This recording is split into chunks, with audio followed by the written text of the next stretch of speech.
Módulo 3. Comércio. Bem-vindos ao maravilhoso mundo das pequenas empresas. Bem-vindos ao universo que movimenta bilhões de reais por ano.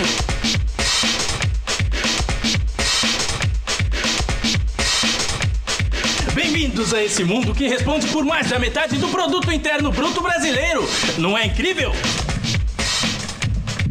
Aposto que você nunca parou para pensar. As pequenas empresas são o motor da economia brasileira. São as maiores empregadoras do país.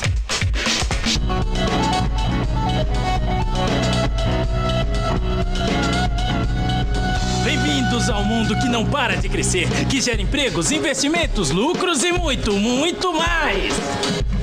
O universo das franquias, o mundo de arranjos produtivos locais das pequenas empresas familiares. Cresça, não perca tempo, use e abuse desse mundo de oportunidades.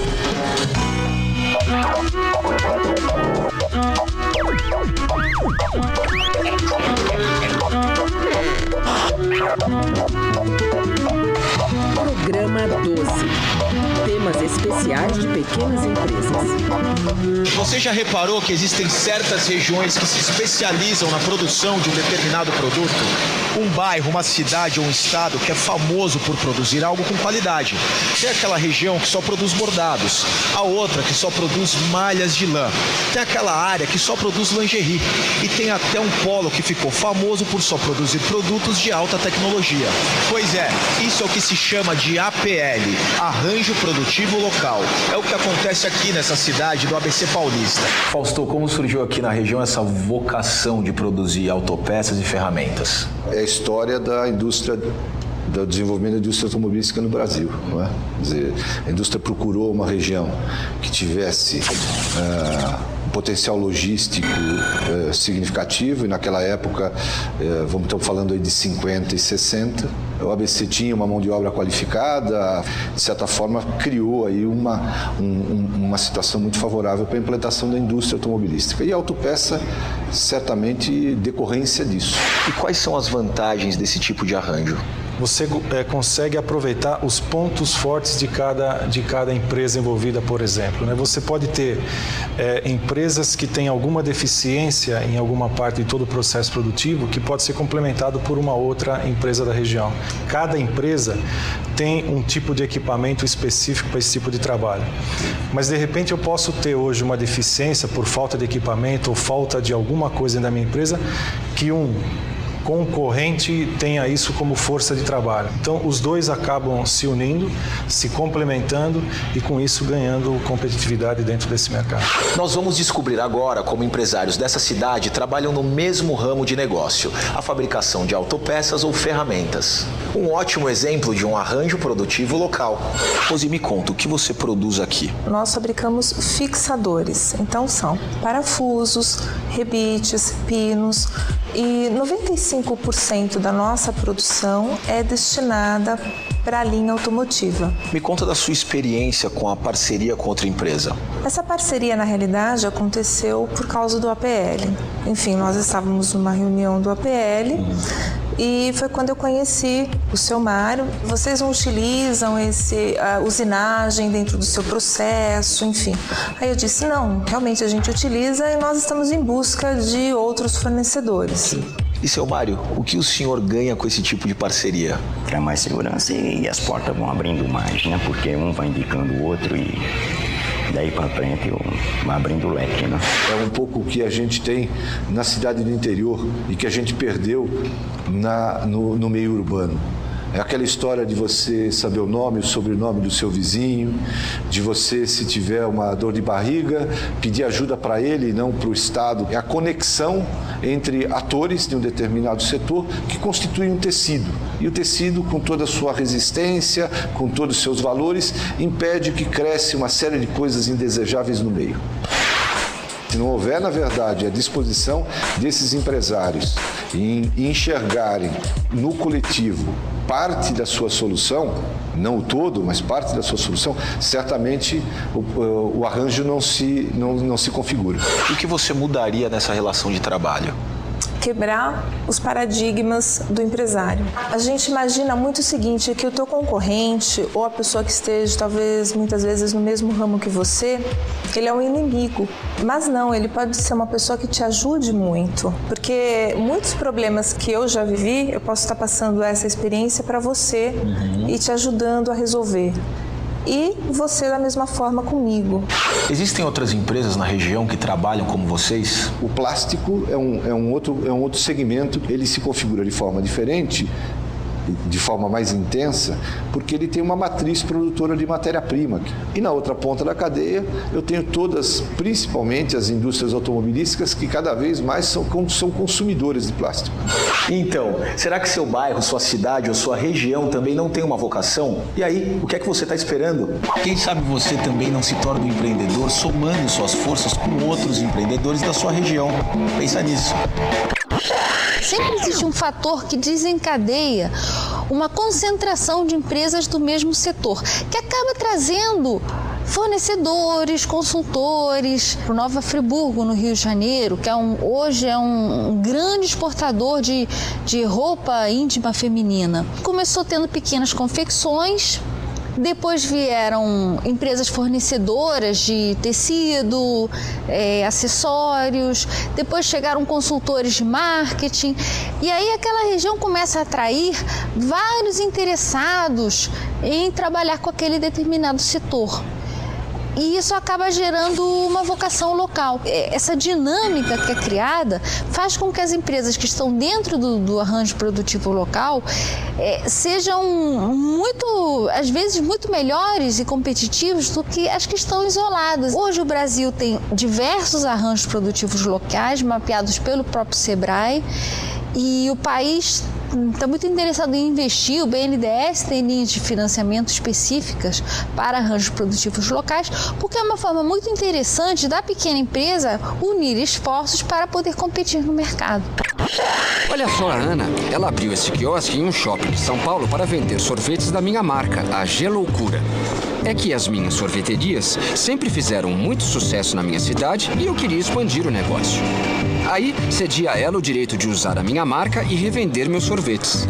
Agora, ela é minha sócia nesse quiosque. É o que se chama de franquia. Antigamente, a franquia era simplesmente uma cessão de direito de uso de uma marca. E hoje, o que é muito praticado é a franquia de todo um formato de um negócio. Quando um empreendedor compra uma franquia, ele já está comprando a marca, a linha de produtos, a decoração da loja, o ambiente, a forma de produzir, a forma de atendimento, o treinamento dos funcionários. Por isso que é muito comum nós termos a experiência de ir numa lanchonete em qualquer bairro ou qualquer cidade e da mesma marca, né? E encontrar sempre a mesma decoração, os mesmos sanduíches, os mesmos refrigerantes, os mesmos lanches, porque aquilo é uma franquia, aquilo é um formato de negócio fechado. O sistema de franquia tem dado certo para Ana e seu quiosque, mas como tudo na vida, há prós e contras, não é, Ana? Este é o franqueador, dono da marca de sorvetes.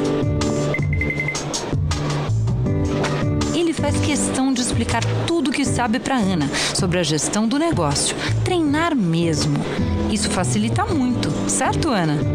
Isso sem falar na tranquilidade que é trabalhar com uma marca de sucesso como a Geloucura. Praticamente vende sozinho. Mas nem tudo é um mar de rosas, não é, Ana? Os custos para ter uma franquia podem ser altos, exatamente por se tratar de uma marca já testada e aprovada. Claro, entendi. Mensalmente o franqueador exige a participação nas vendas ou cobra taxas fixas.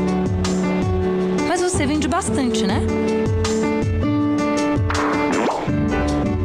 Então, Ana, se você continuar assim, os resultados positivos para o seu negócio vão aparecer. No caso do franqueado, ele tem menos risco do que começar um negócio do zero. Porque, afinal, ele começa um negócio que tem uma marca conhecida, que já é reconhecida pelo público, que já tem status. Ele também tem todo o apoio de conhecimento do negócio que é transferido do franqueador ao franqueado. Claro, tem menos riscos, mas também tem menos ganhos. E outra desvantagem é a falta de liberdade. Às vezes o dono do negócio pode querer criar uma nova linha de produtos, mudar a decoração, e ele não pode, ele tem muita falta de liberdade porque ele tem que obedecer aquele formato determinado da franquia, senão ele vai descaracterizar o negócio, e isso está previsto em contrato. Já o franqueador também tem vantagens e desvantagens. A vantagem para um franqueador de expandir através de uma rede de franquias é que ele tem que investir menos capital, porque afinal ele vai ter um monte de sócios, que são os franqueados, que aportam capital para abrir unidades da franquia. Por outro lado, o franqueador também tem um risco, que é o controle da qualidade. Ele precisa ter muito cuidado para que cada franqueado mantenha o padrão de qualidade, o padrão de serviço de atendimento da franquia original. Você sabia que 80% das empresas do mundo são familiares? É isso mesmo. De cada 100 empresas, 80 são controladas por famílias. E aqui no Brasil não é diferente. Quantas empresas familiares você conhece? Das grandes e das pequenas empresas. Elas estão por toda parte usando e abusando de vários tipos de mercado. Então, amigo, bem-vindo ao universo da pequena empresa familiar. Mas muito cuidado, use, mas não abuse muito. É grande o desafio de conciliar negócios e família. Você já pensou? É tudo uma questão de saber administrar. Não desista, use e abuse do que há de melhor na união familiar para superar todos os desafios. O gestor familiar normalmente tem um compromisso com o negócio que uma pessoa que não fosse da família não teria. Ele tem um compromisso de longo prazo, ele quer que aquela empresa siga por muitos anos, que os filhos continuem na empresa, os netos. Então existe um compromisso maior. Com isso, as empresas familiares passam uma confiabilidade para o mercado muito grande. Agora, a empresa familiar também tem problemas, riscos que podem acontecer. O mais comum é a dificuldade de separar os interesses da família dos interesses do negócio. E essas questões afetivas, emocionais, podem influenciar na gestão e vice-versa. Às vezes a gestão da empresa pode levar a conflitos familiares sérios. Outro problema é a dificuldade da sucessão numa empresa. É muito comum nas famílias ter pais autoritários, centralizadores, que não gostam de dar liberdade para os seus filhos. E esse problema se reproduz na empresa. O pai fundador, às vezes, tem muita dificuldade em delegar responsabilidades para os seus filhos. Por isso, a empresa familiar tem que estudar muito, tem que refletir muito a respeito de todas essas questões delicadas que envolvem uma família na gestão de uma empresa. Olhe em sua volta, pense em seus pais, seus irmãos, seus filhos. Será que dá para imaginar uma empresa familiar? Use, mas não abuse muito. Talvez sua oportunidade seja outra. Então, seja bem-vindo ao mundo das franquias. Pesquise muito, use e abuse das pesquisas. Encontre a melhor franquia e siga em frente. Olhe em sua volta. O que você vê?